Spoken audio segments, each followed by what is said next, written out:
This Nigerian man started as a shoemaker and is now making millions of dollars every year. I've had this vision for a very long time, and I saw the opportunities and I felt like, okay, do you know what, I can get this going. My name is Atunde Shamsin Olayinka, and welcome to YIKODEEN.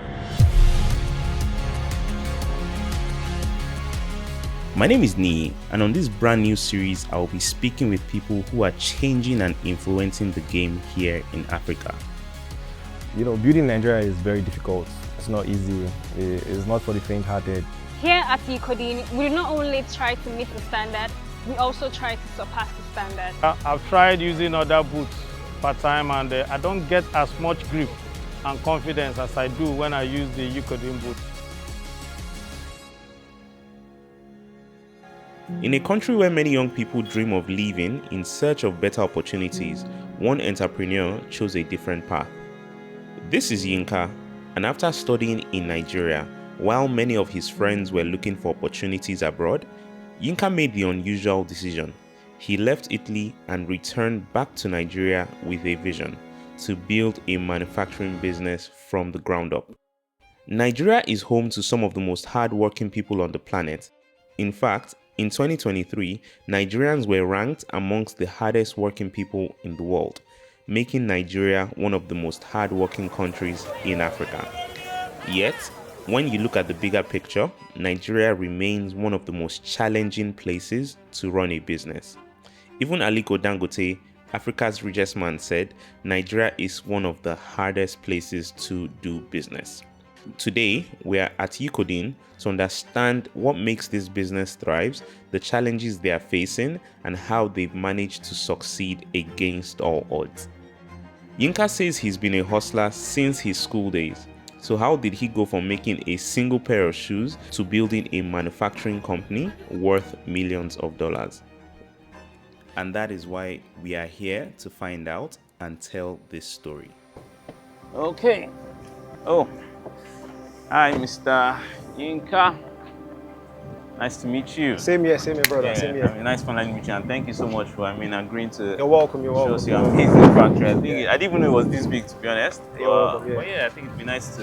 Let me show you in. Let's see what you're doing. Thank you so much for having me. Your story really stood out to me, and thank you so much for answering me. And I'm really happy to tell your story.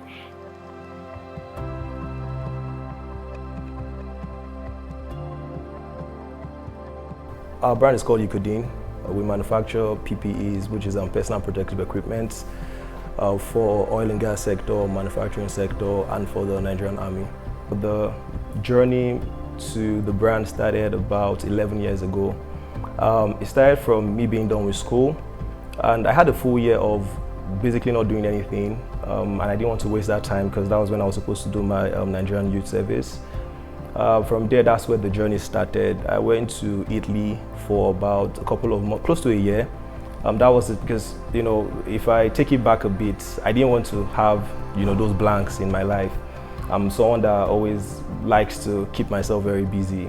So I went to Italy for about a year, and I came back and, you know, started the whole journey for the brand. I learned the whole process, the journey of making the products, but not the detail of making it. So for instance, I understood how to assemble these things, where to get the raw materials from, what the standards and technicalities are. But I didn't learn at that point in time how to make the products, although I saw best practices and the rest. So that was a journey of doing it, you know, myself over a period of time.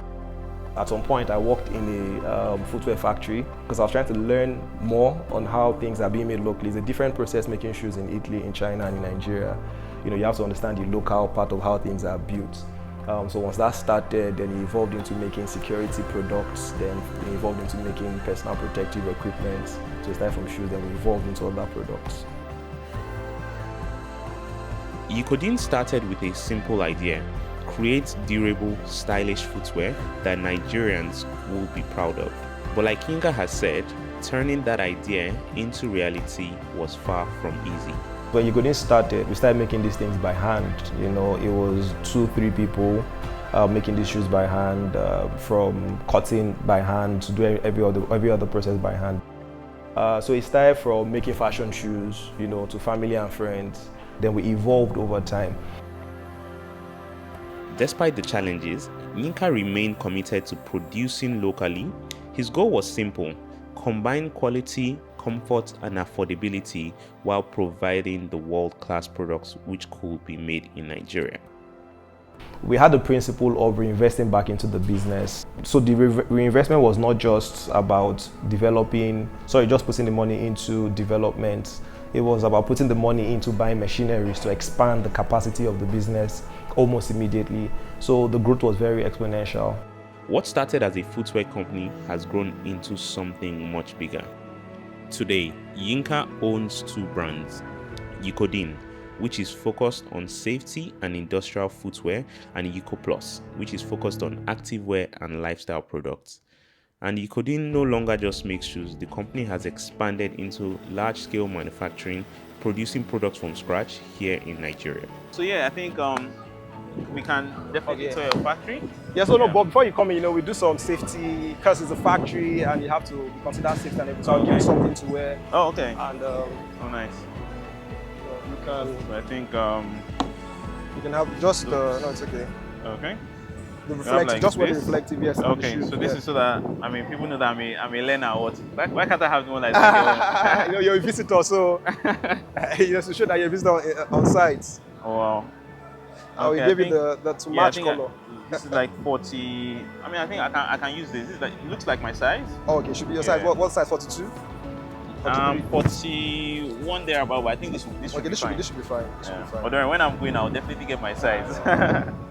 Inside, 10 years ago, if they told me we would have this sort of facility, I wouldn't really believe it, because we started very small from just a room. And we expanded all the way to what you see today. Wow. And if you look at the capacity, I think it started from about around 6 to 20 pairs of shoes a day. But now we can make over 2,500 pairs a day. Oh, per day? Yeah, per day. We make overalls. Wow. We make gloves and a couple of other items and some other personal protective equipment for the military. Oh, okay. That's yeah, we do a couple of things for the military also. We make military boots. We make vests and a few other things. It's been a very long journey. I started at the age of, I think, 21, and that's close to around 10 years ago. And we've been able to grow exponentially almost every year. Wow. We expand every single year. We reinvest all the funds we get back into the business. I was about to ask for your secret is. So I'm seeing that you invest like everything you make back into the business, every single thing. Wow. So, and this is actually the biggest plant in West Africa. This is the biggest of this particular facility. Nature, like for shoes and whatnot. For safety boot production. Oh, okay. And it's also the most modern facility in the whole of West Africa also. It competes anywhere globally. So looking at this leather, this particular leather, is sourced in Nigeria. Wow. It's gotten from Nigeria. Every single thing you see is sourced in Nigeria. This is like the off-cut of the leather, pretty high quality. So, most of this the tannery that we work with, what we did was we developed the whole technology for them. Oh, right, so this is the pomo you eat, basically. This is the pomo you eat. So if you guys want to come and eat pomo.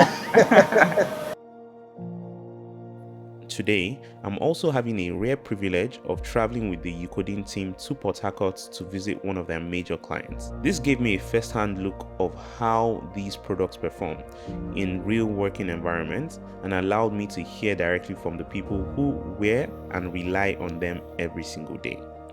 I do feel a lot comfortable using the YIKODEEN boots because when I do the pipe rack, especially when it rains, the grip it gives me on the platform gives me more confidence.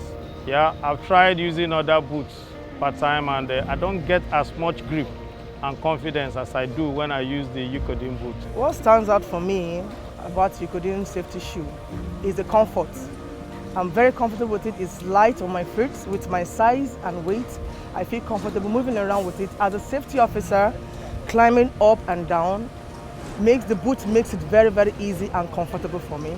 Lots of situations where my safety shoe has really stood out during my work time here, based on the fact that I was wearing my YIKODEEN safety shoes. I've used that shoe for like 2 years plus. It has not actually damaged. I didn't have normal ankle pains I normally have whenever I'm wearing local made safety shoes.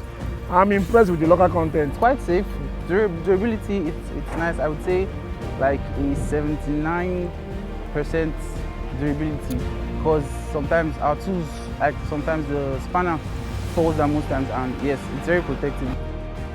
When people hear that this is made by Nigeria, they normally have this local concept about it. I used to feel before now that everything has to come from abroad. Knowing that an indigenous company is doing something that is worthwhile gives me a lot of confidence.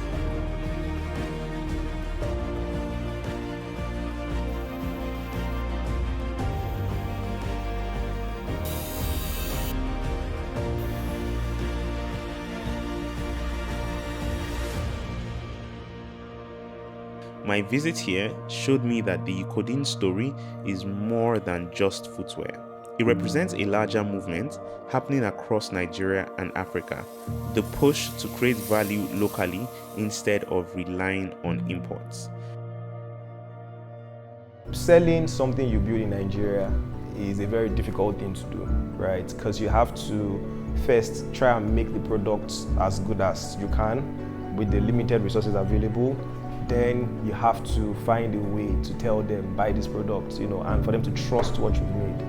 So that was a very big hurdle, and that was one of our biggest challenges. Yes, we had all the power challenges, all the infrastructural challenges that you will definitely face. But I think when you're going into manufacturing into the country, you already have an idea that these are the things that you would face normally.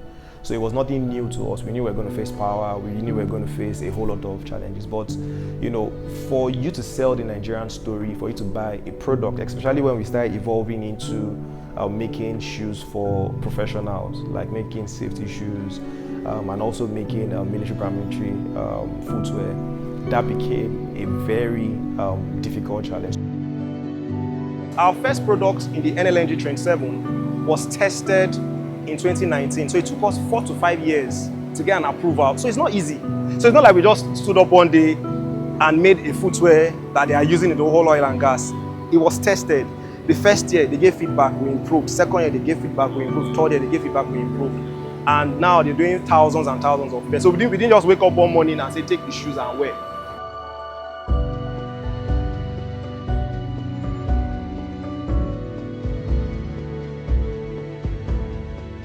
One thing that I like about this visit, and you also opening up your factory for me to showcase what you do, is I think one of the issues that we've seen is that a lot of the time stories like yours don't really go out there for people to see, right? So I think it's important that people like me travel and also showcase the hard work that you guys are really doing here. No, I must thank you, for showcasing this. Everything you see here meets international standards. ISO 20345, American standards. Basically, our products can be sold anywhere in the world. We sell our products on Amazon.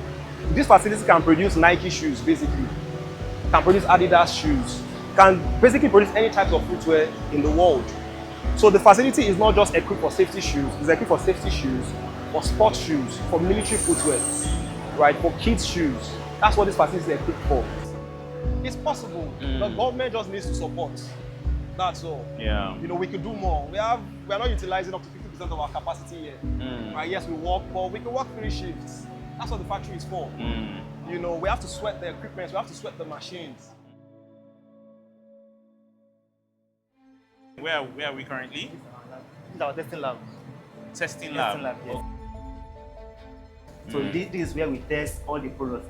So we don't just test for ourselves. Other manufacturers of safety shoes and other shoes, they bring their products here for us to test for them, so that they will be sure that what they are producing is mixed up with the standards too. So this is a very important machine. So we call it impact tester.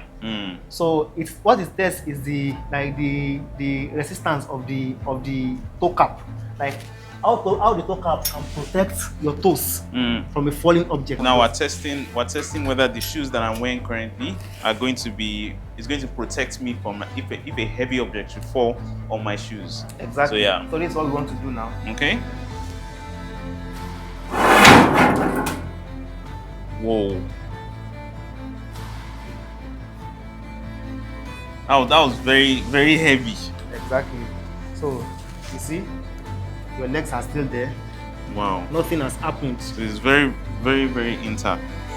That's I mean, you guys are really serious about the quality of the That was products why that I you have said, here. because we are really serious about the quality, that's why they invested so much in this laboratory. And they invested so much. And I mean, I don't think I've seen anything like this in all the Exactly.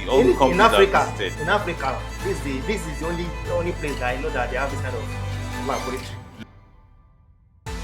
So this is one of our products that just came out from our PU injection machine. It has 90 heads, meaning it can do 45 pairs in less than 10 minutes. And this is one of them that just came out, freshly baked, going through the oven, coming out fantastically well, delivering to our clients here in Nigeria and out of Nigeria as well.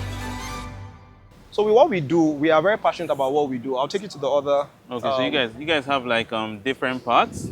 Yeah, the side you just saw is the assembly line, and that's just one stitching line. We have other stitching lines. I can see YIKODEEN and no, this is just a brand. This is just a brand. Oh, okay. Yeah, this is a brand that we have for like a sports shoe brand. Okay. I'll show you some sneakers that we have for that. Oh, nice. Here is a recycled. These are recycled materials. If I tell you that... Oh, you guys recycle too as well? Oh yeah, so these are TPR materials. Oh wow. A mixture. We have different materials. We have the PVC TPR materials. These are recycled, plastic materials. If I tell you, sourcing for these materials, we employ more than 200 to 300 women. Around 300 women. Wow. That source for this, and we pay. These are women that earn more than, 100,000 a week. From sourcing for these materials all around. They bring it almost every day and we buy them. So what happens is you mix these materials, you grind them, you mix them with like some pure virgin materials. Yeah. And you make, shoes with them. I mean, you guys have invested a lot. Like, I mean, let's not even lie. Wow. So I mean, maybe what I want to ask now is, in terms of numbers now, like, I mean, I know you might not be able to remember everything off the top of your head, but like, how much do you think you've invested in this business from start to finish? You started out like being from making just one shoe in one room, and you've been able to expand to something like this. So I mean, it would be really nice to hear like the numbers and also to be able to inspire other people. Over the last 2 years, we've invested just slightly above $10 million. On the facilities, on everything we have. And we're still investing heavily in the country, And the thing is, we could have even invested more. We could have done more than what we've done. But the problem is, we're not really getting the support that we need. And I keep on saying that because, when you look at the oil and gas sector, and like I said, with the local content, we could have done more, we would have invested more. But why do we need to invest more when we're still struggling to tell people that there's a local content policy that enforces them to buy products that meet the standards in Nigeria, that is not only cheaper, that is cheaper and can outperform a whole lot of foreign products? In your field now, are there competitors, right, with what you guys do, especially when it comes to having made in Nigeria goods? We have, but most of the competitors are imported products. Right? And that's what we face. People that are equipped enough to make products like what we do, not just what we do. We have people that do fabrication in the oil and gas sector and a few other things, but you still see that briefcase companies get contracts. Even though the monitoring body knows that these people are doing what they are doing, but no one really wants to take take the bull by the horn and push these policies. Sometimes, I sit down in my office, we get mails from different countries, from different African countries, North Africa, Europe. But in Nigeria, you won't get an email from Nigerian companies saying they want to, because they are so choked with importing these products into the country. Ghana, different countries. I think about last year, we had an offer from an African country that wanted us, to come and replicate what we have wow. in their country. There's been a lot of like industry developments in Nigeria. I mean, looking at like the Dangote's refinery. I mean, I can see a lot of shoes, right? So I think you guys are tiny in that market. Have you guys been like able to supply for them? And the refinery? I mean, yeah. No, we've not supplied for the refinery, but we supply right now for the whole Dangote has been very supportive, and I'm just going to Nigerian brands. They've been so supportive to Nigerian brands. They are very intentional about Nigerian brands. Wow. Right now, we are supplying the whole Dangote, except from the refinery. Hopefully, very soon, supply the refinery. But they've been very supportive to Nigerian brands. They're like the only Nigerian company I can pick out that have been so supportive to Nigerian brands without any question. This government has been, I don't want to speak too much about it, but we've not gotten the support we expect to get. You know, because we are adding value to this government, right? We are creating jobs, we are paying taxes. Now you feel that you can do much more? We can do much more. The government should, we should be collaborating with the government. There's no reason why. We're doing more and we are willing to invest more. We have like a whole lot of funds we are willing to mobilize. If the government, you know, makes it clear that they are willing to support us, we are definitely going to invest a whole lot of money. At this point, it hits me that a lot of founders in Africa are facing many challenges that we do not get to hear about. Other young Nigerians that are looking at what you are doing now, so what's that one message that you like to leave with them, right? It might be difficult in Nigeria, but it's very possible. It's possible to see what you're doing, you know, see what I'm doing. It's possible to make a difference in your little way. You just have to be patient. Because it starts taking me 10 years. Oh. Yeah, I started very early, but it's taking me 10. Yeah, but it's going to be 10 years this year. Oh, so I mean, how old are you and how old did you I'm 31. start? Wow. I started when I was 21. Oh wow, that's an amazing story. Yeah, to 10 hear. years, 10 years. Thank you so much. Thank you very much for coming. Thank you. Thank you so much for Thank you having very me. much. And thank you to our wonderful audience for also viewing this. I think it's been a very insightful visit. I mean, nobody even knew that this is what is hidden under like the roof, right? So thank you so much and see you guys next time. By manufacturing in Nigeria, YIKODEEN has created jobs for artisans, technicians, engineers, and support staffs. I once came across a news article and it said, original Italian leather made in Italy, crafted in Nigeria. My goal in telling stories like these is to show that with the right standards, local products can compete with the best in the world in terms of design, durability, and customer experience. My trip to YIKODEEN has shown me that Nigerians really work hard, and there are a lot of challenges they are facing on the back end that we do not get to see. As we say in Nigeria, what we're looking for in Sokoto can sometimes be in our Sokoto, and that is the story of YIKODEEN. Thank you so much for watching this video. Really hope you enjoyed. Please don't forget to click the like, subscribe, and share this video with someone who this would help.